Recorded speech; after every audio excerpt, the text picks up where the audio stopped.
স্বাগতম জানাইছোঁ NEET academy YouTube চেনেললৈ মই ৰঘুল আমিন। আমি আলোচনা কৰি আছিলোঁ NCERT mathematics class 11 chapter number 10 সৰল ৰেখা বা ষ্ট্ৰেট লাইনৰ বিষয়ে। ইতিমধ্যে আমি এক্সাৰচাইজ নাম্বাৰ 10.1, 10.2 আৰু 10.3 বিষয়ে আলোচনা কৰিছোঁ।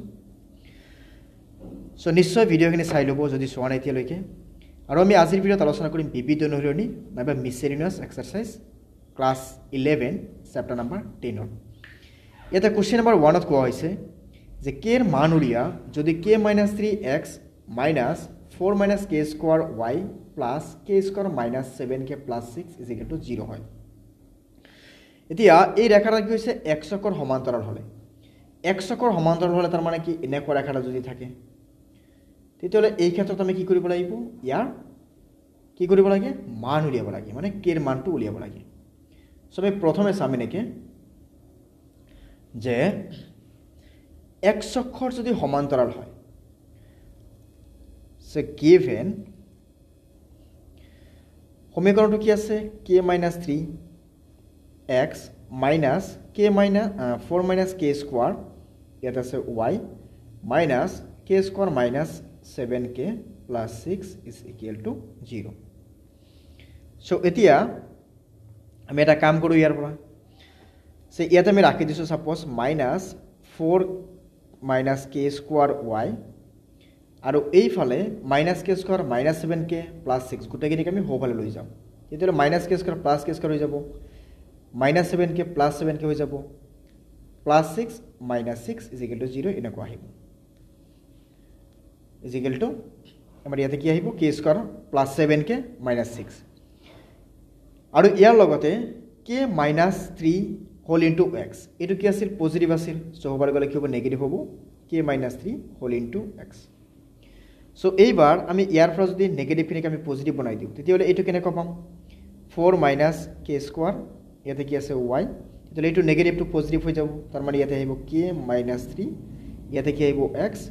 মাইনাছ ইয়াতে পাম আমি k square plus 7k minus 6 এইখিনি পাই যাম।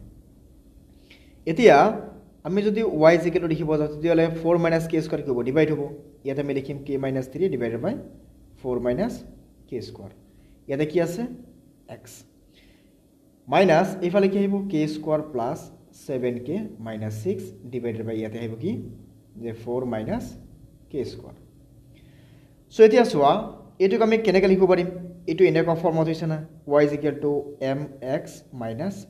c বা হয়তো প্লাছ c এনেকুৱা ফৰ্মত আহিছে।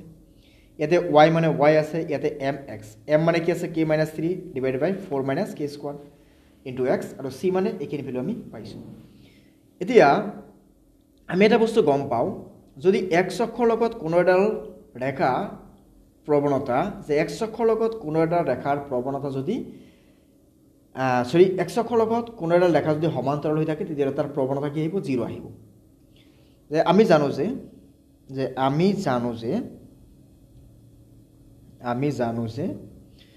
x অক্ষৰ সমান্তৰাল ৰেখাৰ প্ৰৱণতা কি আহিব 0। So therefore m is equal to কি আহিব 0। ইয়াত আমি m মানে কি পাইছোঁ, m মানে পাইছোঁ k minus 3 divided by 4 minus k square is equal to 0। তেতিয়াহ'লে এইখিনি বস্তু যেতিয়া ৰাইট ছাইডত যাব 0 লগত মাল্টিপল হ'লে 0 হৈ যাব, ইয়াত আমি k minus 3 is equal to 0 পাম, তাৰ মানে আমি ইয়াৰ পৰা কি পাই আছোঁ k is equal to 3 পাই আছোঁ। অ'কে, তাৰ মানে k এৰ ভ্যালু আহিব 3। এইটো আছিল আমাৰ সলিউশন। সো এইটো সলিউশনক আমি আকৌ শৰ্টকাট মেথডত আমি সলভ কৰিব পাৰোঁ। এইটো প্ৰব্লেমত যদি আমি শৰ্টকাট মেথড হিচাপে আমি সলভ কৰিব যাওঁ তেতিয়া আমি কেনেকৈ লিখিম, আমি এনেকৈ লিখিম যে অৰ সলিউশন যে অৰ। সো ইয়াতে চাব এটা বস্তু যে x অক্ষৰ সমান্তৰাল, যে x অক্ষৰ সমান্তৰাল হ'লে যে x অক্ষৰ সমান্তৰাল হ'লে সো x অক্ষৰ যদি সমান্তৰাল হয় তেতিয়াহ'লে xৰ সহগ কি হ'ব যে xৰ সহগ is equal to 0। একেদৰে যদি আমি চাওঁ y অক্ষৰ সমান্তৰাল হ'লে y ৰ সহগ কিমান আহিব 0 আহিব। সো তেতিয়াহ'লে আমি ইয়াৰ পৰা লিখিম যাতে xৰ সহগ কিমান আছে k minus 3, so therefore k minus 3 is equal to 0। So ইয়াৰ পৰা লিখিম আমি k is equal to 3। So এইটো হৈ যাব সমাধান। ওকে, সো এতিয়া আমি যে কোশ্চেন নাম্বাৰ 1ৰ বিৰ সমাধান চাব যাওঁ এতিয়া বিত কি কোৱা হৈছে বিত কোৱা হৈছে y অক্ষৰ সমান্তৰাল তাৰ মানে আমি যদি অক্ষৰ দুডাল আঁকিব যাওঁ এনেকুৱা আছে এটো আছে x x ড্যাশ এটো আছে কি আমাৰ y y ড্যাশ এতিয়া y অক্ষৰ সমান্তৰাল হলে এনেকুৱা আছে তেতিয়া হলে এবাৰ কি হ'ব y ৰ হক 0 হ'ব আমি এনেকৈ লিখিম যে সলিউশন যে y অক্ষৰ সমান্তৰাল হলে যে y অক্ষৰ সমান্তৰাল হলে y হহক y ৰ হহক কি আহিব 0 আহিব y অক্ষৰ সমান্তৰাল হলে বা ৰেখাডাল যদি y অক্ষৰ সমান্তৰাল হয় ৰেখাডাল y অক্ষৰ সমান্তৰাল হলে y ৰ হক কি আহিব 0 আহিব সো therefore আমি কি লিখিম y ৰ হক কিমান আছে -4 - k square is equal to 0 so ইয়াৰ পৰা যদি আমি -2 বসাই দিলে কি পাম 4 - k square is equal to 0 তাৰ মানে বোথ সাইডত যদি আমি এটা -1 মাল্টিপল কৰি দিও তেলে এটো মাইনাস প্লাস হৈ যাব আৰু 0 নেগেটিভ আৰু পজিটিভ 0 থাকিব সো আমি এইবাৰ ইয়াৰ পৰা লিখিব পাৰিম যে k square is equal to 4 তাৰ মানে k টো হোফালে গুছি গলে কি হ'ব k স্কয়ার হ'ব মানে এটোৰ পৰা আমি এনেকৈ লিখিব পাৰিম যে 4 is equal to k square হোফালে গলে কি হ'ব পজিটিভ হৈ যাব তাৰ মানে আমি এটো কেনেকৈ লিখিব পাৰিম যে k square is equal to 4 so এইবাৰ আমি এনেকৈ লিখিব পাৰিম 4 ক আমি লিখিব পাৰি কি 2 square so square root cancel কৰি দিয়াৰ লগে লগে k এৰ ভ্যালুটো কি আহিব +-2 তাৰ মানে কি আহিব k এর মান হয়তো +2 নাইবা k এর মান হয়তো -2 পাম এটা নেক্সট চাম আমি কোশ্চেন নাম্বার আমি সিৰ বিষয় তেতে কি কৈছে 1 অৰ সিট সো 1 অৰ সিট আমাক ইয়াতে দিয়া আছে যে মূল বিন্দুৰ মাজেৰে যায় সো আমি এনেকৈ লিখিম যে যদি ৰেখাডাল মূল বিন্দুৰে পাৰ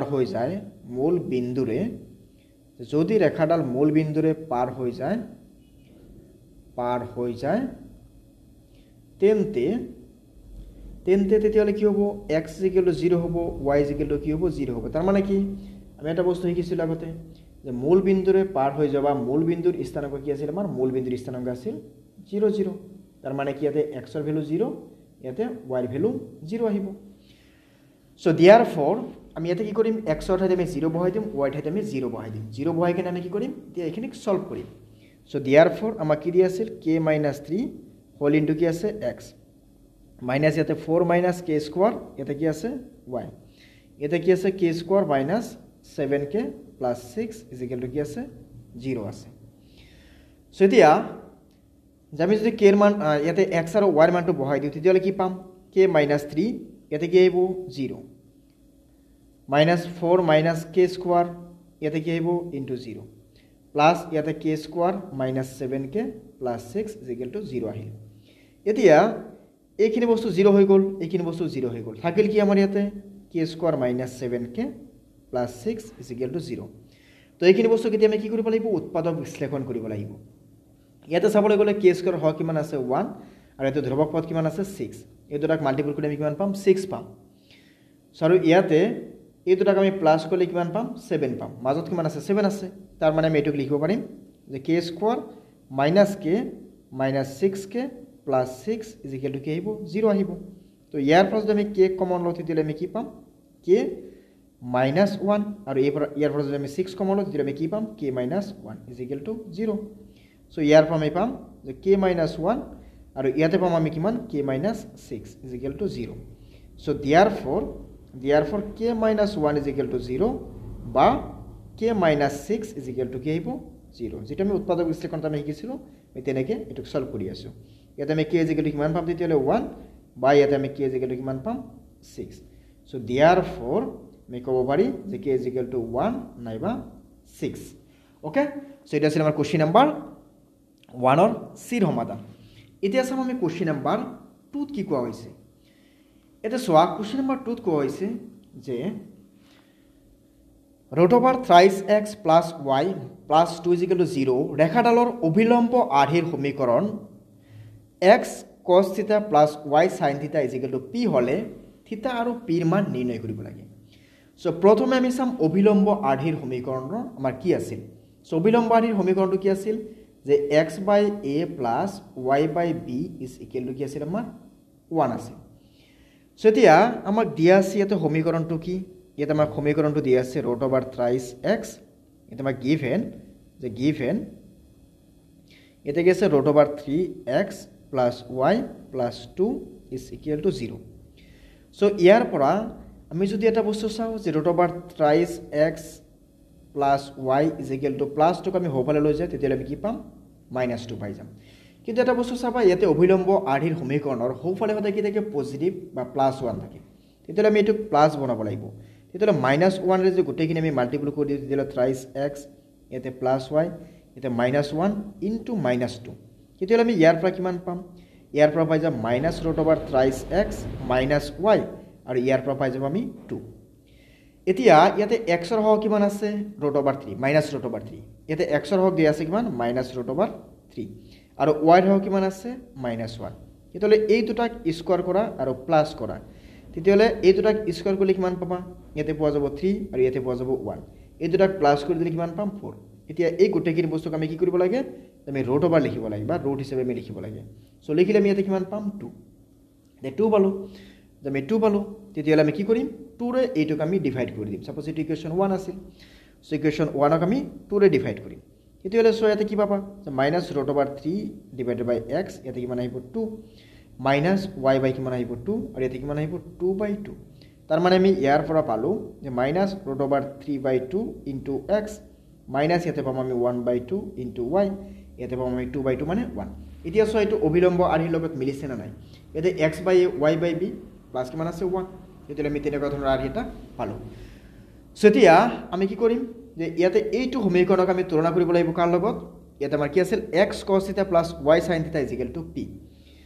সো ইয়াক বা সমীকৰণটোক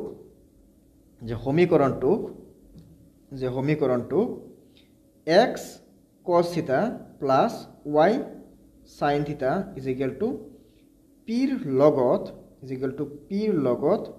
তুলনা কৰি পাওঁ যে p ৰ লগত তুলনা কৰি পাওঁ আমি যদি p ৰ লগত তুলনা কৰি পাম তেতিয়াহ'লে আমি কেনেকৈ পাম সো p ৰ লগত তুলনা কৰিলে সো therefore ইয়াতে x আমি বাদ দিলে তেতিয়াহ'লে cos θ মানে কি আহিব cos θ ইজ ইকুৱেল টু আমাৰ তেতিয়াহ'লে আহিব সো ৰুট ওভাৰ 3/2 আৰু একেদৰে sin θ ইজ ইকুৱেল টু কিমান আহিব ইয়াতে sin θ ইজ ইকুৱেল টু কিমান আহিব sin θ ইজ ইকুৱেল টু আহিব -1/2 sin θ ইজ ইকুৱেল টু পাম আমি ইয়াতে -1/2 আৰু লগতে আমি যদি চাব যাওঁ ইয়াতে আমাৰ p ভ্যালু কিমান আহিব ইয়াতে p ৰ ভ্যালু কিমান আহিব p ৰ ভ্যালু আহিব আমাৰ 1 আৰু ইয়াতে আমি p ৰ ভ্যালু পাম 1 যে p ইজ ইকুৱেল টু 1 যে p ইজ ইকুৱেল টু কিমান আহিব ইয়াতে 1 আহিব আৰু নেক্সট এতিয়া আমি চাব লাগিব কি ইয়াতে কি লিখিম আমি p ইজ ইকুৱেল টু ইয়াতে লিখি দিছো p is equal to 1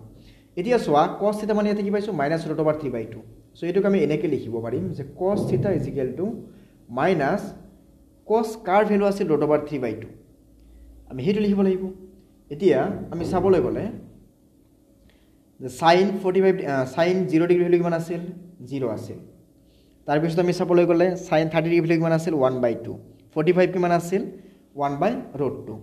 sin 60 degree value কিমান আছিল √3/2 আৰু cos 30 ডিগ্ৰী ভ্যালু আছিল কিমান √3/2 একেদৰে এইফালে আমি লিখিছো sin θ is equal to minus sin 30 degree value আছিল কিমান √3/1/2 এতিয়া যেহেতু ইয়াতে মাইনাস আছে তেতিয়াহ'লে আমি এইটো θ ইজ ইকুৱেল টু এনেকৈ লিখিব লাগিব মাইনাস cos কিমান আহিব ইয়াতে cos টো cos থাকিব তেতিয়াহ'লে ইয়াতে 180 বা আমি এনেকৈ লিখিম যে 2 * 90 বা আমি ক'ব পাৰিম যে 180 প্লাস 30 সো 180 প্লাস 30 কৰিলে কি আহিব cos টো কি হ'ব তেতিয়াহ'লে নেগেটিভ হৈ যাব সেইটো বস্তু আমি চেক কৰিলে আমি এনেকৈ চেক কৰিব লাগিব সাপোজ আমি যদি সাপোজ যাও ইয়াতে নিয়মটো কি আছিল ASTC মানে অল sin tan cos ইয়াতে অল পজিটিভ সবখিনি ইয়াতে কি আহিব পজিটিভ আহিব sin cos tan cot sec যি আছে সব পজিটিভ আহিব ইয়াতে কি আহিব sin and cos পজিটিভ ইয়াতে tan পজিটিভ আৰু cot পজিটিভ ইয়াতে cos পজিটিভ আৰু sec পজিটিভ তেতিয়াহ'লে 180 মানে কি আমি নরমালি গম পাও 180 মানে কি 2 * 90 2 মানে কি এটা যুগ্ম থাকিলে cos টো cos থাকিব আৰু এটা চোৱা এটো কিমান আছে 90 আৰু এটা 90 আৰু লগতে কিমান আছে +30 তাৰ মানে ইয়াত আছে আমাৰ এটা কি হ'ব তৃতীয় চকত থাকিব তৃতীয় চকত কি আছিল tan পজিটিভ আৰু cot পজিটিভ তাৰ মানে কি cos টো নেগেটিভ এতিয়ালে আমাৰ ইয়াৰ পৰা -2 গুচি যাব মানে এইখিনি বস্তুক আমি চেঞ্জ কৰিলে এইখিনি বস্তু লিখিব পাৰি তেতিয়াহ'লে আমি এইটোক এইবাৰ চেঞ্জ কৰিলে আমি ইয়াতে কি লিখিম যে cos থিটা ইজ ইকুৱেল টু cos কিমান ডিগ্ৰী আহিব ইয়াতে যে cos ইয়াতে 30 ডিগ্ৰী লিখিব 180 প্লাছ 30 তাৰ মানে কিমান আহিব 210 ডিগ্ৰী তো cos cos কেনসেল হ'লে ইয়াতে থিটা ইজ ইকুৱেল আমি কিমান পাম 210 ডিগ্ৰী ওকে সো 210 পালো এতিয়া আমি একেদৰে উলিয়াব লাগিব আৰ সেকেন্ড যেটো দিয়া আছে sin minus 30 তেতিয়াহ'লে ইয়াৰ পৰা আমি পাম সো therefore ইয়াৰ পৰা আমি থিটা ইজ ইকুৱেল আমি কিমান পাম থিটা ইজ ইকুৱেল টু 210 ডিগ্ৰী পাম পালো এইবাৰ এতিয়া সমা কি কোৱা হৈছে এতিয়া আমাৰ কোৱা হৈছে যে ইয়াতে আমাৰ কোশ্চেনত কোৱা হৈছে থিটাৰ ভ্যালু উলিয়াব লাগে পিৰ মান উলিয়াব লাগে এই দুটা বস্তু উলিয়াব লাগে সো আমি ইতিমধ্যে থিটাৰ মান আৰু পিৰ মান আমি ইয়াতে উলাইছো সো এইখিনি আছিল আমাৰ কোশ্চেন নাম্বাৰ 2 ৰ সমাধান সো তোমালোকে এটা কাম কৰিবা ইয়াতে সাইনৰ যেটো ভ্যালু আছে তোমালোকে এনেকে প্ৰতিটো লাইন বাই লাইন তোমালোকে লিখি দিবা আৰু লিখি কিনে এটো বস্তু লিখিব পাৰিছা না নিশ্চয় কমেন্ট কৰি জনাবা ওকে এতিয়া নেক্সট চাম আমি কোশ্চেন নাম্বাৰ 3 কোশ্চেন নাম্বাৰ 3 কি কোৱা হৈছে তো কোশ্চেন নাম্বাৰ 3 টো একেবাৰে ইজি আছে এটা কোৱা হৈছে যে অক্ষদ্বয় উৎপন্ন হোৱা অক্ষদ্বয় মানে কি দুটা অক্ষতে মানে এনেকুৱা এটা অক্ষ আছে এনেকুৱা এটা অক্ষ আছে এটা অক্ষৰ নাম কি আছিল আমাৰ x অক্ষ x x ড্যাশ ইয়াক কোৱা হয় y y ড্যাশ ইয়াতে x অক্ষ আৰু y অক্ষত যে অক্ষদ্বয়ত উৎপন্ন কৰা ছেদাংকৰ যোগফল আৰু পূৰণফল যথাক্ৰমে 1 আৰু -6 হোৱা ৰেখাৰ সমীকৰণ আমাক উলিয়াব লাগে সো প্ৰথম কথা যদি দুটা অক্ষতে ছেদ কৰে তেতিয়াহ'লে তা কি কোৱা হয় ছেদ কৰা ৰেখা বা হয়তো ছেদাংক আকাৰৰ আমি তেতিয়া সমীকৰণটো ব্যৱহাৰ কৰিব লাগে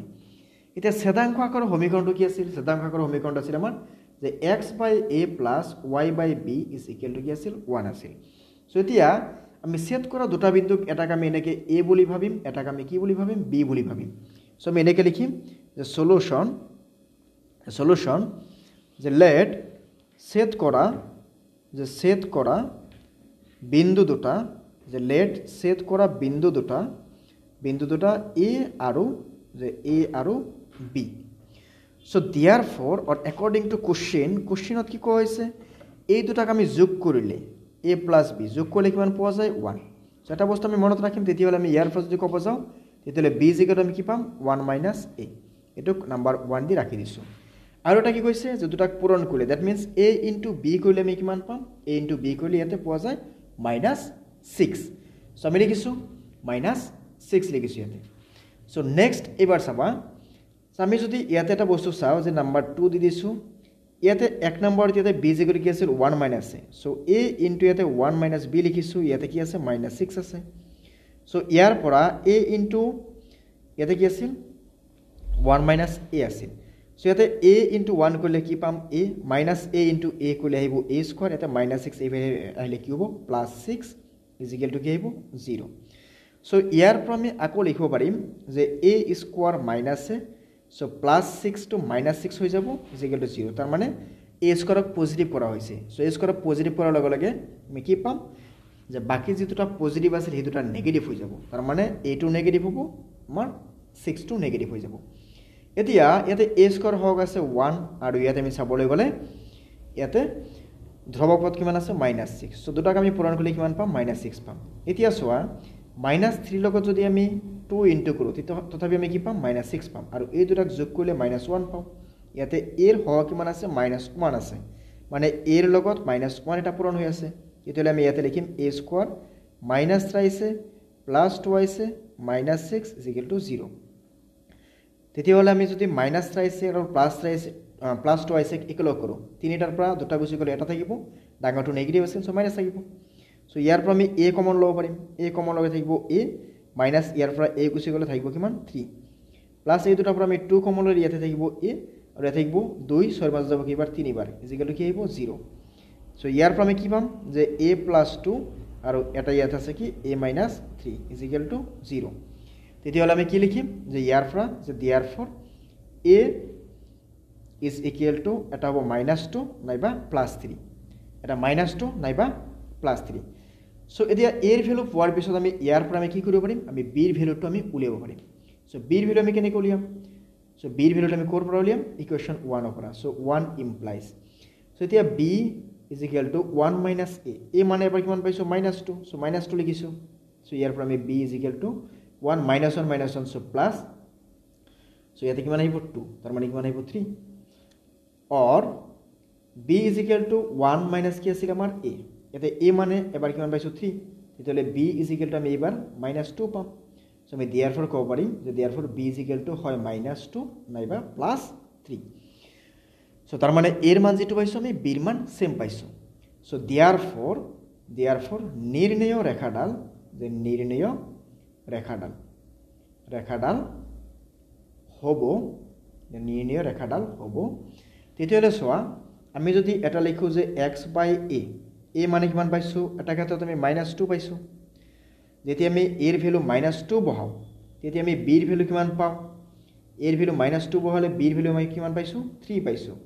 তাৰ মানে এৰ ভ্যালু -2 বহালে আমি বিৰ ভ্যালু পাইছোঁ 3 তেতিয়াহ'লে ইয়াতে কি পাম আমি y/b তাৰ মানে y/3 = 1 অর আমি যদি x/a এর ভ্যালু 3 বহাই দিওঁ তেতিয়াহ'লে আমি y এর ভ্যালু কিমান পাওঁ y এর ভ্যালু পাওঁ আমি -2 তেতিয়াহ'লে y/a কিমান এর ভ্যালু পাওঁ -2 সরি b এর ভ্যালু পাওঁ -2 এর ভ্যালু যদি আমি 3 বহাই দিওঁ b এর ভ্যালু কিমান পাওঁ -2 পাওঁ = কিমান পাম 1 তেতিয়াহ'লে এই দুটা হৈ যাব আমাৰ সমাধান সো নেক্সট আছে কোশ্চেন নাম্বাৰ আমাৰ কিমান নেক্সট আছে question number 4 so question number 4 ত কি কোৱা হৈছে এটা কোশ্চেন নাম্বাৰ 4 ত কোৱা হৈছে যে y অক্ষৰ কোনবোৰ বিন্দুৰ পৰা x/3 প্লাস y/3 = 1 ৰেখাডাললৈ দূৰত্ব 4 একক হয় মানে এনেকুৱা আছে আমাৰ x এক্সিস আৰু y এক্সিস আমাক এনেকুৱা দিয়া আছে এতিয়া আমাক এটা সমীকৰণ দিয়া আছে য'ত আছে x/3 + y/3 = 1 x/3 + y/ইয়াতে 3 নহয় ইয়াতে y/4 আছে = 1 এতিয়া এই ৰেখাডাললৈ দূৰত্ব হৈছে 4 একক তেতিয়াহ'লে আমাক কি কৰিব লাগে যে y অক্ষৰ কোনটো বিন্দু তাৰ মানে y এর ভ্যালুটো আমাক উলিয়াব লাগে সো আমি ইয়াতে লিখিম যে সলিউশন যে প্ৰথমে এটা কথা আমি ইয়াতে চাব লাগিব এটো যদি x ড্যাশ হয় y ড্যাশ হয় আৰু বিন্দুটো যদি y অক্ষৰ ওপৰত থাকে তাৰ মানে কি x = কি আছে 0 আছে তো আমি এনেকৈ লিখিম যে y অক্ষৰ ওপৰত থকা বিন্দুৰ স্থানাঙ্ক কি আহিব ইয়াতে 0 আহিব আৰু সেকেন্ডক আমি y1 বুলি ধৰি লৈছো সো therefore 0 and y1 নৰ পৰা 0 and y1 ৰ পৰা আমি কি পাম ইয়াতে কি আছে x/3 প্লাস কিমান আছে y/4 = কি আহিব এবাৰ 1 আহিব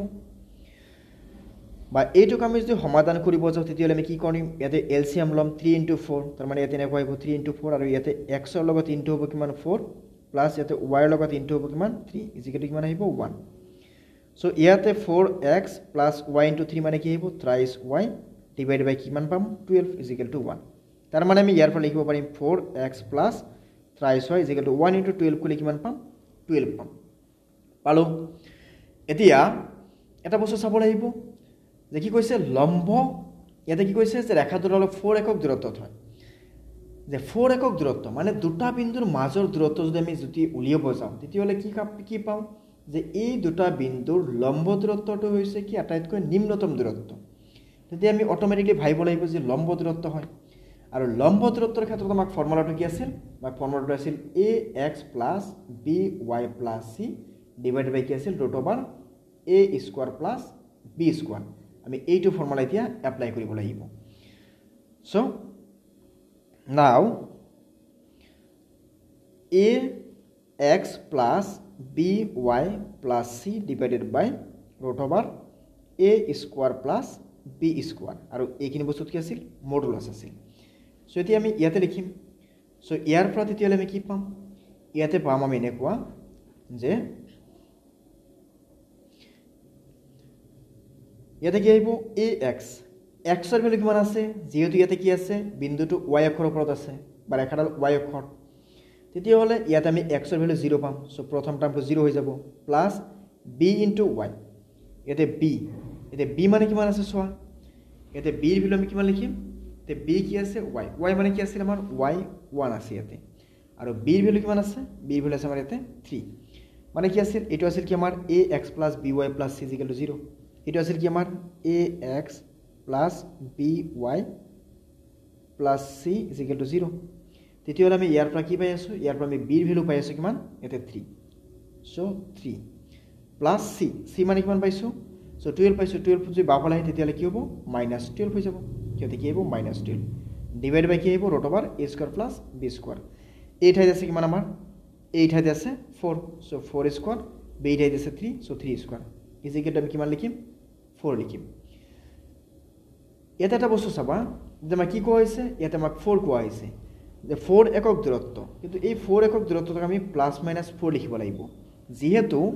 আমি যদি কেতিয়াবা আমি ত্ৰিভুজৰ ক্ষেত্ৰত হওক নাইবা আমি দুটা বিন্দুৰ মাজৰ দূৰত্বৰ ক্ষেত্ৰত হওক আমি যদি স্থানাংক জ্যামিতিত মানখিনি উলিয়াব যাওঁ তেতিয়া কেতিয়াবা কি আমাৰ নেগেটিভ ভ্যালু হয় কেতিয়াবা আমাৰ পজিটিভ ভ্যালু আহে সো নেগেটিভ ভ্যালু বা পজিটিভ ভ্যালুক আমি সদায় কি ভাবিব লাগে পজিটিভ বুলিয়ে ভাবিব লাগে সো আৰু এটা বস্তু চাবলগীয়া কি আছে আমাৰ যেহেতু y অক্ষৰ ওপৰত থাকে বিন্দুটো তেতিয়াহ'লে y অক্ষৰ ওপৰত থাকিলে হয়তো ধনাত্মক অক্ষ দিশত নাথাকিব পাৰে বা ধনাত্মক দিশতো থাকিব পাৰে বা ঋণাত্মক দিশতো থাকিব পাৰে সো সেই হিচাপত আমি 4 টোক এবাৰ পজিটিভ হিচাপে ভাবিব লাগিব এবাৰ নেগেটিভ হিচাপে আমি ভাবিব লাগিব সো এতিয়া আমি এইখিনি সমাধান কৰিলে আমি কি পাম থ্ৰাইস y1 -12 ডিভাইডেড বাই এটা কি আহিব এটা আহিব 16 প্লাস 9 ইয়াতে আহিব কিমান প্লাস মাইনাস 4 সো আমি ইয়াৰ পৰা লিখিব পাৰিম 16 প্লাস 9 মানে কিমান 25 সো 25 ৰ ৰুট ওভাৰটো উঠাই দিলে আমি কিমান পাম ইয়াতে 5 পাম আৰু ইয়াতে পাম আমি থ্ৰাইস y1 -12 প্লাস মাইনাস 4 সো ইয়াৰ পৰা আমাৰ তেতিয়ালৈ আহিব যে থ্ৰাইস y1 -12 4 5 গুণ কিমান আহিব 20 আহিব সো প্লাস মাইনাস 20 পাই যাব আমি সমাধান সো এতিয়া আমি ধনাত্মক মানৰ বাবে এবাৰ লিখিম আৰু ঋণাত্মক মানৰ বাবে এবাৰ লিখিম সো therefore ধনাত্মক মানৰ বাবে যে ধনাত্মক মানৰ বাবে কি আহিব যেখিনি বস্তু আমি তলত লিখি দিম ইয়াতে যে therefore ধনাত্মক মানৰ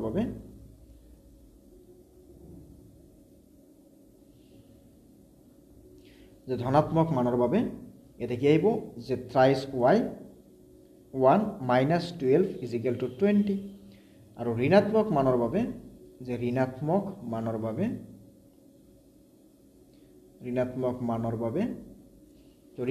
বাবে কি আহিব এটা থ্ৰাইস y1 -12 -20 সো এইখিনিক আমি সমাধান কৰিম থ্ৰাইস y1 20 -12 হোৱাৰ লগে হলে +12 হৈ যাব ইয়াতে দিলে দুটাক আমি প্লাস কৰিলে কিমান পাম 32 আহি যাব সো 32 আহিল ইফালে 3 ইনটু হৈ আছে সো হ'বলৈ গলে কি হ'ব 3 ডিভাইড হৈ যাব তাৰ মানে কিমান পাম 32 ডিভাইডেড বাই 3 আৰু ইয়াৰ পৰা আমি চাবলৈ গলে থ্ৰাইস y1 ইফালে -20 এটো কি হ'ব হ'বলৈ গলে +12 হৈ যাব সো ইয়াৰ পৰা আমি পাই যাম -8 আৰু এটো 3 ইনটু হৈ আছিল সো 3 ডিভাইড হৈ যাব সো ইয়াতে y1 -8 ডিভাইডেড বাই 3 আহিব সো therefore আমি এনেকৈ পাম যে y বিন্দুৰ স্থানাংক হ'ব বা y অক্ষৰ ওপৰত সো therefore y অক্ষৰ ওপৰৰ বিন্দুবোৰ হ'ব বিন্দু দুটা হ'ব এটা হ'ব কিমান আমাৰ যে 0.32 ডিভাইডেড বাই 3 আৰু এটা কিমান আহিব 0 এটা আহিব -8 ডিভাইডেড বাই 3 সো আজিৰ ভিডিওত আমি কোৱেশ্চন নম্বৰ 1 ৰ পৰা কোৱেশ্চন নম্বৰ 4 আলোচনা কৰিলো সো ইয়াতে আমি কোৱেশ্চন নম্বৰ 1 ৰ a b আৰু c তিনিটা প্ৰবলেম আমি আলোচনা কৰিছো বা হয়তো আমি সমাধান কৰিছো তাৰ লগতে কোৱেশ্চন নম্বৰ 2 কোৱেশ্চন নম্বৰ 3 আৰু কোৱেশ্চন নম্বৰ 4 বিষয়ে আলোচনা কৰিছো আমি পৰৱৰ্তী ক্ষেত্ৰত কোৱেশ্চন নম্বৰ 5 6 7 একেদৰে আমি আলোচনা কৰি যাম মানে প্ৰতিটো আমি চেপ্টাৰৰ বিষয়তে আলোচনা কৰি গৈ আছো সো তোমালোকে নিশ্চয় আমাৰ চেনেলটো সাবস্ক্ৰাইব কৰি লবা আৰু যদি ইতিমধ্যে সাবস্ক্ৰাইব কৰিছে তেতিয়াহলে নিশ্চয় কমেন্ট কৰি জনাবা আৰু লগতে নিজৰ বন্ধু-বান্ধৱীলৈ শ্বেয়াৰ কৰিব নাপাহৰিবা সো আমি আকৌ লগ পাম পৰৱৰ্তী ভিডিঅ'ত ধন্যবাদ